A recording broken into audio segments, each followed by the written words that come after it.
All right. We have Mandy Mortensen on our school platform today. Mandy is a Building Connections facilitator. And we just wanted to talk a little bit about how important building connections within your family, especially during that first month postpartum. So, during postpartum, like you all know, the first 28 days are vital to a woman's health, not only physically, but also mentally and emotionally. So, I just wanted to invite Mandy on and share with you what she does because I think that her work is really important and she has tools and resources that I'm excited to learn about. So maybe you could kind of explain to us what it means to be a building lasting connections facilitator. Yeah, great question. Thanks for having me. I'm excited to be here with your Sitting Month community. So, being a building lasting connection, it's based in attachment theory. So, I'm sure some people have heard about different attachment styles. We often think about that, especially with your postpartum group after a mom has a baby, making sure the mom and child are attached, that they have a secure attachment there. However, what we often don't talk about is as we move on and we get married and we become adults, you have attachment within those relationships. So the Building Lasting Connection program actually was created by my mentor, Dr. Debbie Gilmore, and her business partner, Dr. Rebecca Jorgensen.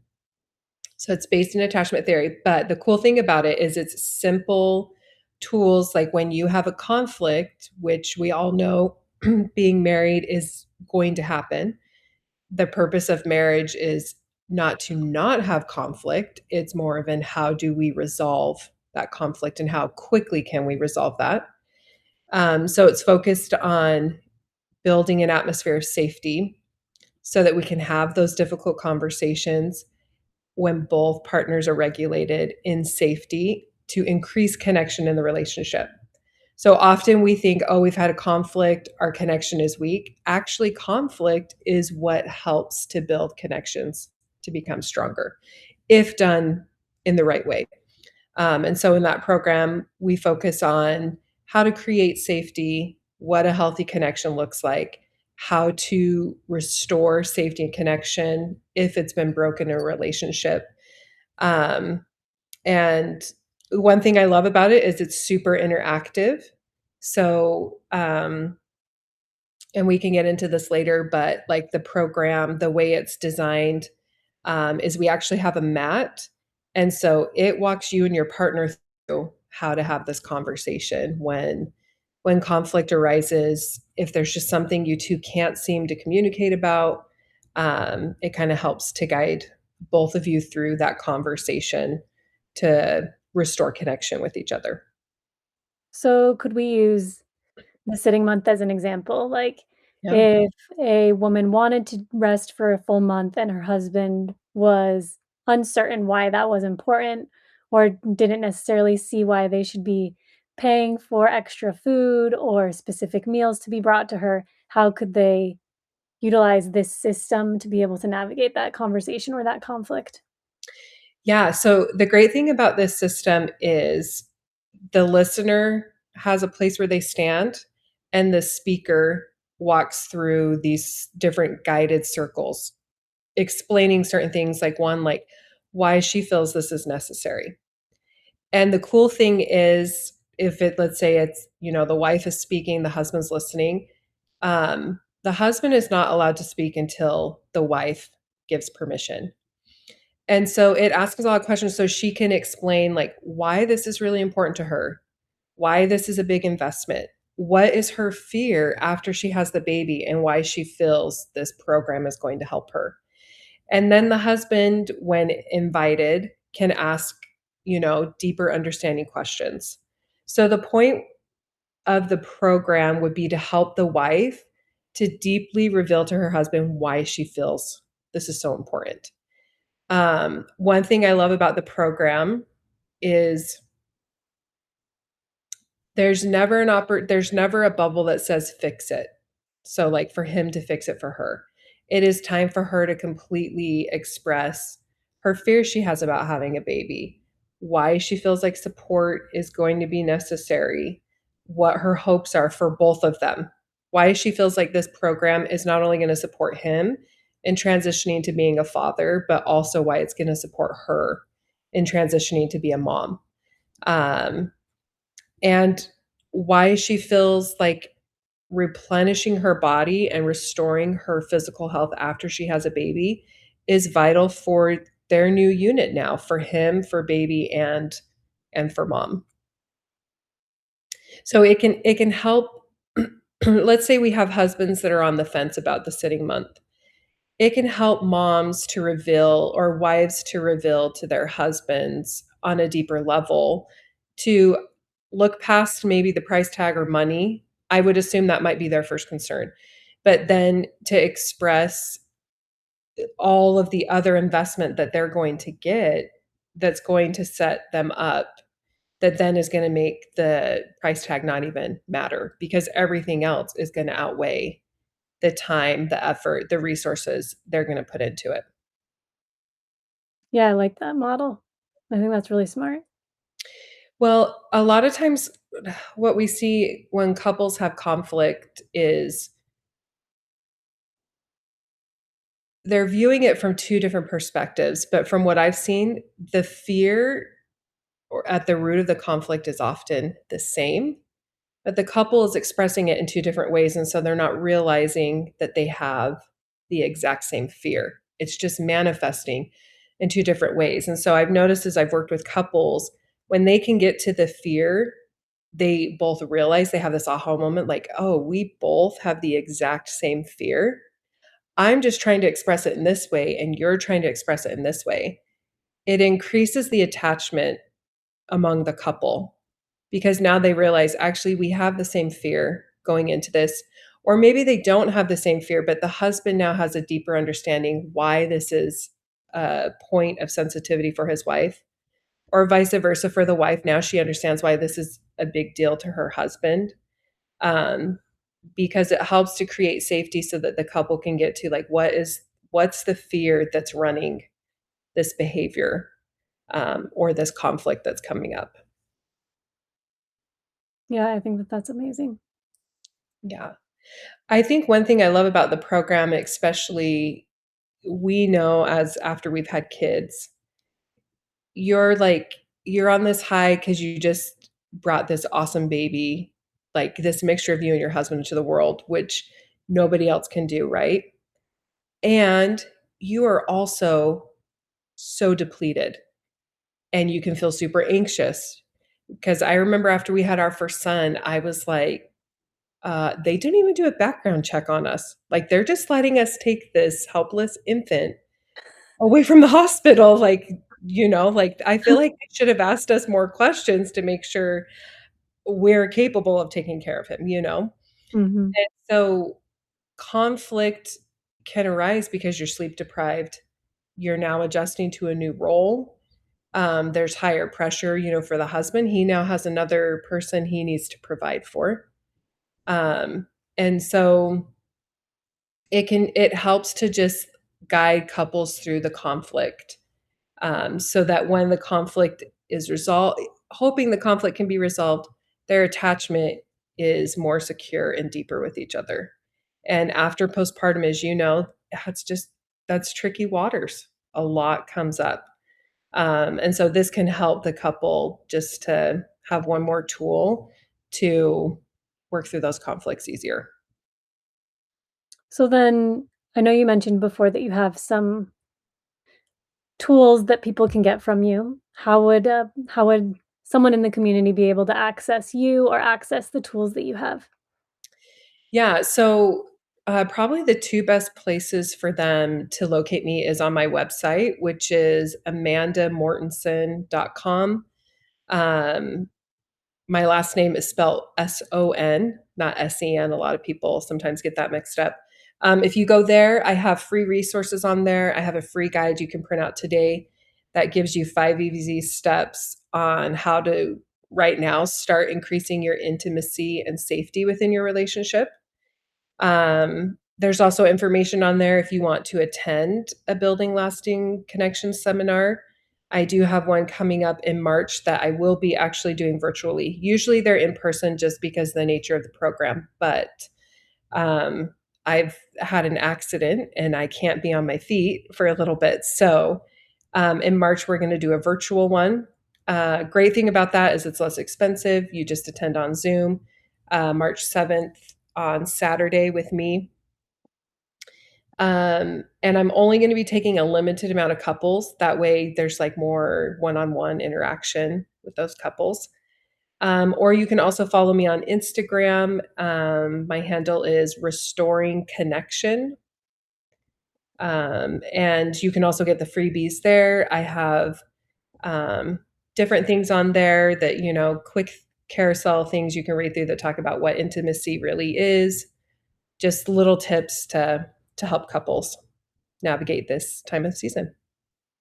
Well, just prior to having a baby, it's so vital for a couple to have their expectations laid out of what each other's hopes are with especially the first month, Yeah. just so that they can be able to get over that first month time period where it's so crucial that they're both aware of each other and aware of what they're each bringing to the table. Because just like you mentioned, a woman after she has a baby, her hormones and everything are all over the place and adjusting. She just needs that support from her husband and knowing that he's got her back, but then also he needs to know that what she's doing by taking care of herself and the baby is actually for their whole family. Yeah.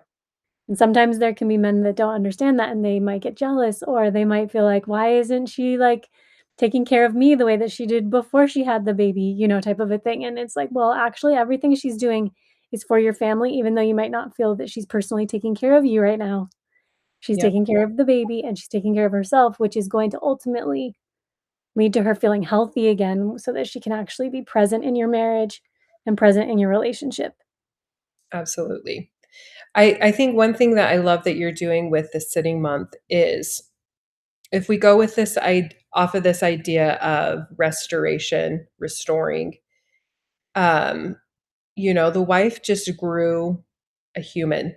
And the way the woman's body is designed is the woman's body is giving everything to that baby first, right? And then mom second, from what I understand. I don't know. I could be totally wrong. I'm not a doctor, but there is a level of the mom has to restore her body, what's been taken from her, right? And if that restoring does not come, then at a later day, her body's going to require that restoring to happen at some time. And so I think with the sitting month, the mom is automatically going to be forced, whether she had a C section, a VBAC, a vaginal birth, her body requires rest to heal. Like she's not going to be able to walk like she used to for a little bit. And those first 28 days, it's like she's already resting. This is a perfect time to let her body be restored. It's a temporary season so that, you know, she can 3 months from now, 6 months from now, 12 months, 15 years from now, um, you guys can have that time together. She's vital. Her body is not requiring that restoration to happen at a later time. Yeah, you nailed it. And one thing I would love for dads to understand and women to understand. Actually, I would just love for Western culture to understand because I feel like we too much have put in like you get the gold ribbon because you were back at work 2 weeks later after having a baby. That to me is totally backwards. Um, our physical health, more and more research is coming out. You cannot separate mental health and physical health anymore. If we have a body that's not functioning, not working, we have a brain that's not going to function and work at its optimum. And so we need to help and support mothers to restore, to nourish themselves again because in the long run that restores and nourishes their emotional health, you know. Your brain is going to function based on what you put in your body. And there's going to come a time where the brain is just going to be like, hey, I can't run on empty anymore. I, you know, and so I think that it's an investment for the wife's future. And especially if you want to have more kids, this is your first one, you know, she's got to take care of her body just like you would like your prized car. I don't know. That's a terrible analogy, but But you it's know, true. but it's true. It's an investment. It's an investment and it's one worth making. So something that we had talked about before that you had mentioned that I wanna bring up is the PubMed study. Yeah. Yeah, I'm glad you bring this up. So one thing that should be of concern that unfortunately, I wanna say is being brought out of the dark, people are becoming more aware of it, but I know me going in having kids, this was not something I was aware of, but of the rate and the risk for suicide, women dying by suicide in the postpartum months. Um, this study from PubMed, they look at a year after the mom, so they only took moms a year after. One thing that I should mention before, which is great, is maternal deaths are decreasing. So as our medical system has gotten better, we're able to catch hemorrhaging a lot faster. So less moms are dying because of complications of birth, which is great. However, over the last 20 years, the statistics for moms who die by suicide within that first year has not changed. So even though our medical system, our interventions for labor and delivery are getting better, they're not impacting and helping moms with postpartum depression and suicide afterwards. Dang. Um, I find that alarming and concerning. I think some things that need to be mentioned when it comes to maternal death by suicide is it is more likely to happen after your first baby. However, it has happened among moms who never had postpartum depression. Baby number 1, 2, and then maybe 3 is when it hits them, or baby number 4 and 5. Um, I think it goes back to supporting your mission. What you're doing here on the Sitting Month is we don't educate moms on how to replenish and restore themselves back after they have a baby. Unfortunately, here in America, we're very much like I've already mentioned of how fast can you get back to work? How fast can you get back in those pre-pregnancy pants? How fast can you get back to the gym? How fast can you get back to making dinner?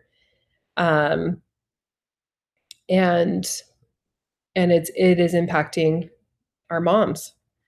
So I think it's a conversation that needs to be had. I think the mission of the Sitting Month is doing its job to help to decrease that.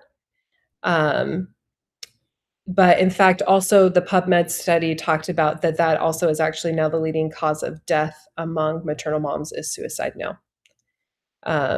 So it's something that we need to talk about and be aware of, and people to be more aware. I hope that this study would help to rally more community around moms, get more mothers, more fathers, more mother-in-laws, more father-in-laws involved in rallying around their daughter and daughter-in-law, son or son-in-law who are welcoming this baby in so that she can rest, nourish herself, have attachment with that baby. Even for dad to have time to rest with mom and baby and to nourish them and to have that attachment, in hopes that we can support better moms so that um, they have the support and help that they need to navigate postpartum depression. Yeah, that's so interesting. So, as the medical field has improved and we're saving all these women's lives through labor and delivery, afterwards for the past 20 years, that death rate of suicide has remained the same. Yes. So that's yeah, I feel fueled by that Yeah. to continue to, like, promote the Sitting Month and help people realize there are tools and resources out there that can help them and guide them through that 28-day period. I Mhm, know that, not just the 28 days, but you're going through postpartum for 18 months, something like that, maybe sometimes longer. But mhm. if you really focus on those first 28 days, your body will be able to handle the shifts that happen throughout because you've really restored right after when it's the most crucial. Yeah. Yes, and that's one thing to mention about postpartum is we don't want family or the community around this new mom to think, okay, she was great through the 28 days. We've cleared the postpartum depression. No, signs can pop up at 3 months, 6 months, 9 months, 12 months. It's something to always be aware of. And knowing the mother's mental health before she had the baby, if depression, anxiety was something she ever struggled with, it's good for fathers in that community to be aware of that there is a higher chance of postpartum depression popping, coming on the radar and just being aware of what's going on. And your hope, your mission in the sitting month is to help restore the body to mitigate that. And mine with the mental health and relationship is that if a mom is struggling, she feels safe enough with her husband to say, something's not right. I need help. Please give me resources. Let's talk about this. This is how I'm feeling. Um, so that we can give moms the support on a holistic approach, support in what they deserve in navigating postpartum depression. And I also like that it's helping husbands realize this isn't their fault. Sometimes people become very defensive when they hear that their spouse is having an issue and they think that it's their fault. But in reality, her body is going through so much that she just really needs someone that can be willing to listen, see her perspective, and then bring in tools that are going to help realizing, oh, this isn't necessarily my fault. This is something that we need to address because there could be, you know, different other physiological things going on that are happening for her. Yeah. Yeah, absolutely. Absolutely. Cool. So, thank you for having me on. I'm excited about your mission. Um, I think it's I think it's great. I lived in an Asian country for a time being, and it was the first time I ever saw um, where community got around women when she had a baby. Um, and for an extended period of time, not just like the week or 2 weeks after, and I remember admiring that and just loving that about their culture, that they really it was a priority to the community to nourish and love on those moms that just had a baby, and I thought it was beautiful. So I love that you're bringing that here, more to the Western world and making people more aware that there's another way to do postpartum that's more beneficial to the family all around. Yeah, thank you. Yeah. If anyone in the community has friends that are pregnant or wants to share this with someone, please invite them into the community. We'd love to have more people help it grow and help women feel supported. And then also, we'll post in a comment just underneath this video, Mandy's website, her Instagram, and ways that you can reach out to her. So, thank you so much, Mandy. Yeah, thank you for having me. I again keep doing the great work that you're doing. Thanks. Okay, we'll talk soon. Okay. Bye. Bye.